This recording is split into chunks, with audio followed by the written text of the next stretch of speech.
Why don't we give a big warm welcome to Dr. Michael Greger!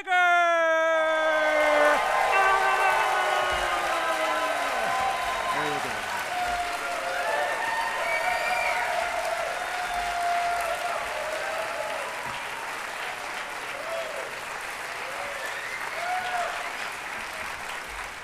Surely if there was some safe, simple, side effect-free solution to the obesity epidemic, we would know about it by now, right?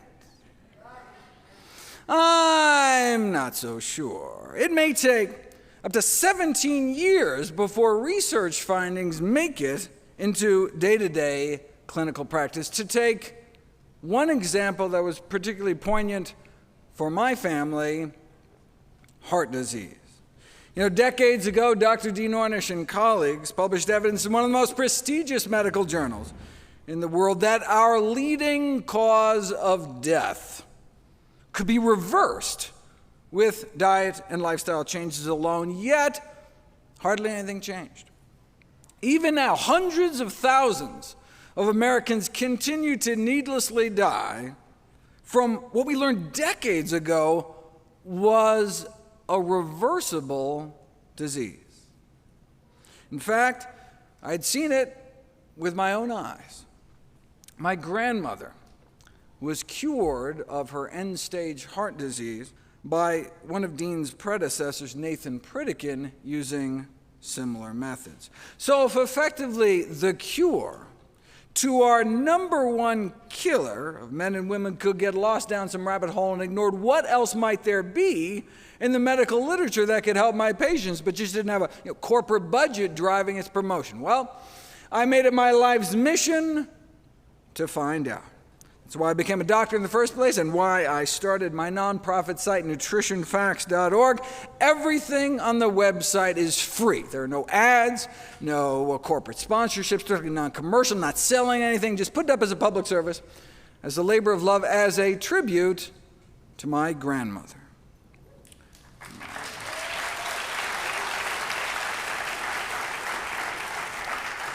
New videos and articles nearly every day on the latest in evidence-based nutrition. What a concept. Okay, so what does the science show is the best way to lose weight? If you want testimonials and before and after pictures, you have come to the wrong place. I'm not interested in anecdotes. I'm interested in the evidence. When it comes to making decisions as life and death important as the health and well-being of yourself and your family, there's really only one question. What does the best available balance of evidence show right now? The problem is that even just sticking to the peer-reviewed medical literature is not enough, as false and scientifically misleading, unsupported beliefs about obesity are pervasive, even in scientific journals. The only way to get at the truth, though, then, is to dive deep into the primary literature and read all the original studies themselves, but who's got time for that? There are more than 500,000 scientific papers on obesity, with 100 new ones published every day. Even researchers in the field might not be able to keep track beyond their narrow domain. But that's what we do at nutritionfacts.org. We comb through tens of thousands of studies a year, so you don't have to. Very nice. And indeed, we uncovered a treasure trove of buried data. Like today, I'll cover simple spices, for example, proven in randomized, double-blind, placebo-controlled trials to accelerate weight loss for pennies a day, but with so little profit potential, it's no wonder these studies never saw the light of day. The only profiting I care about, though, is your health. That's why 100% of all the proceeds I receive from all my books and DVDs and speaking engagements are all donated to charity. I just want to do for your family what Pritikin did for my family.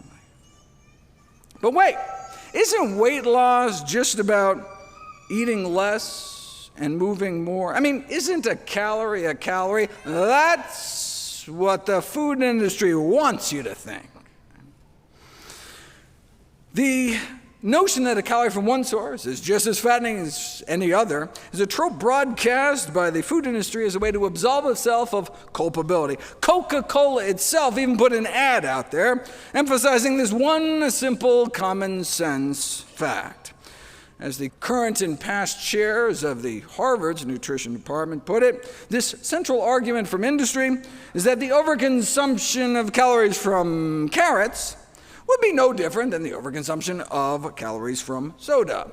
If a calorie is just a calorie, why does it matter what we put in our mouths?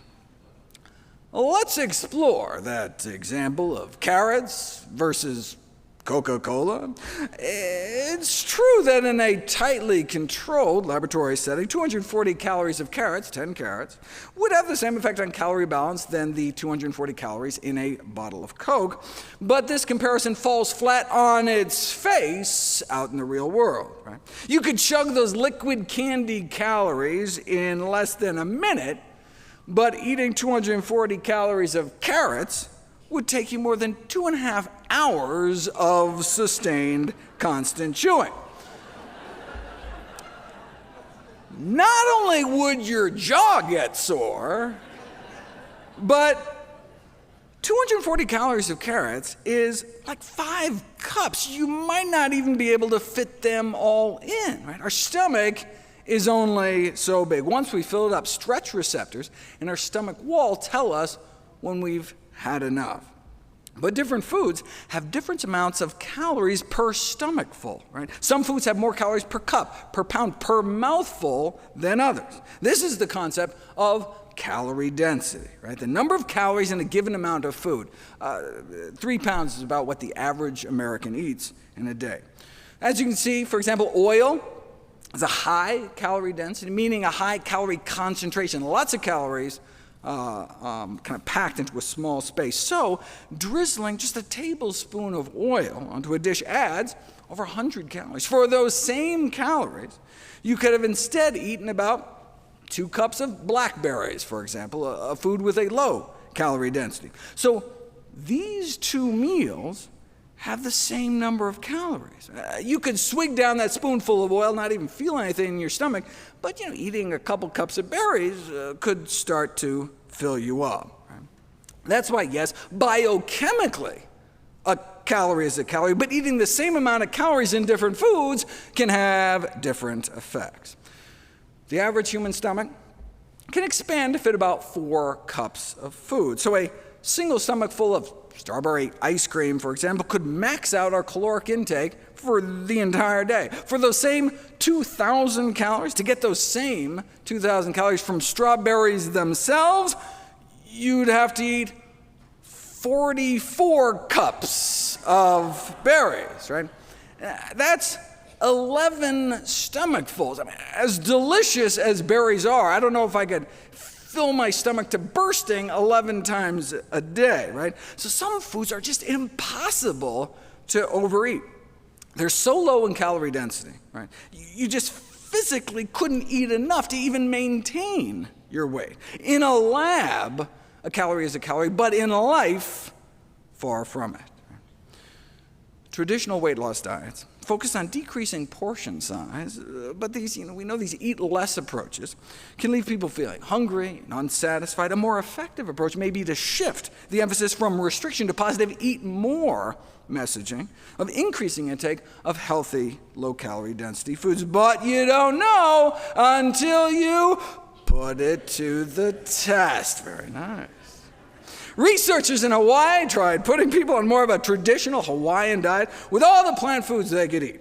Unlimited quantities of fruits, vegetables, whole grains, beans, and the study subjects lost an average of 17 pounds in just 21 days.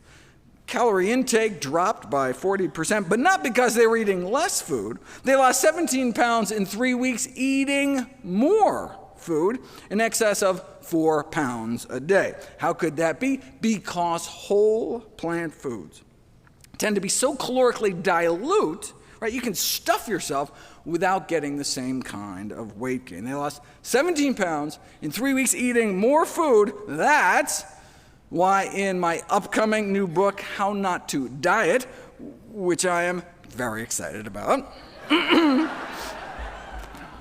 That's why low in calorie density is on my list of the 17 ingredients for an ideal weight loss diet. As noted before, Americans appear to average about 3 pounds of food a day. So if you stuck with mostly these foods, right, you can see how you can eat more food and still shed pounds. Right? A landmark study set to be published next month found that even when presented with the same number of calories and the same salt, sugar, fat, fiber, and protein, processed foods led to weight gain, 2 pounds gained over 2 weeks, and unprocessed foods led to weight loss, 2 pounds down in the same 2 weeks. Here's one of their processed food meals, which is probably healthier, actually, than what most people eat.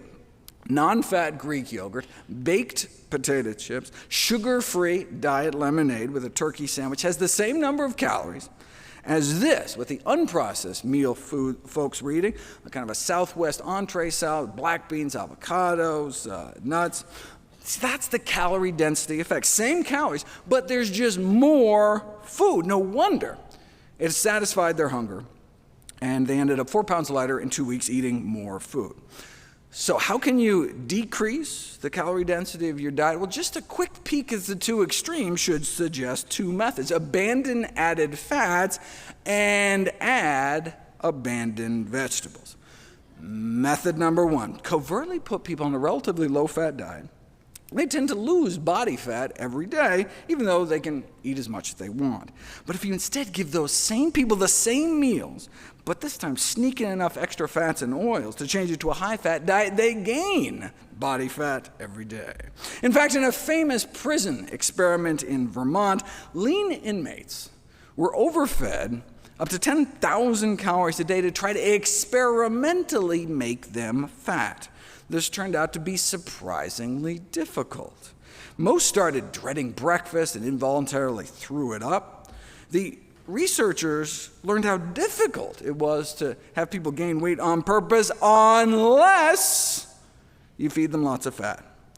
To get prisoners to gain 30 pounds on a regular diet, it took about 140,000 excess calories per a certain amount of body surface area. To get the same 30-pound weight gain just by adding fat to their diets, all they had to do was feed them about an extra 40,000 extra calories. When the extra calories were in the form of straight fat, it took as many as 100,000 fewer calories to gain the same amount of weight. A calorie is not a calorie. It depends on what you eat. In this case, lowering fat content effectively made up to 100,000 calories disappear. That's why low in added fat is on my list of ideal weight loss ingredients as well. There are, however, two important exceptions.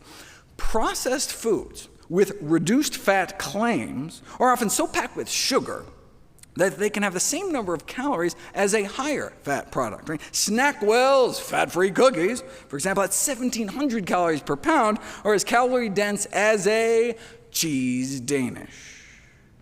The other exception to the low-fat rule is that vegetables are so calorically dilute that even a high-fat veggie dish, like some oily broccoli with garlic sauce or something, tends to be less calorie dense overall, which brings us to the second strategy for lowering calorie density. Instead of sneaking out fat, sneak in vegetables. The biggest influence on calorie density is not fat, but water content. Since water adds weight and bulk without adding calories, the most calorie-dense foods and the most calorie-dense diets tend to be those that are dry. Some vegetables, on the other hand, are more than 90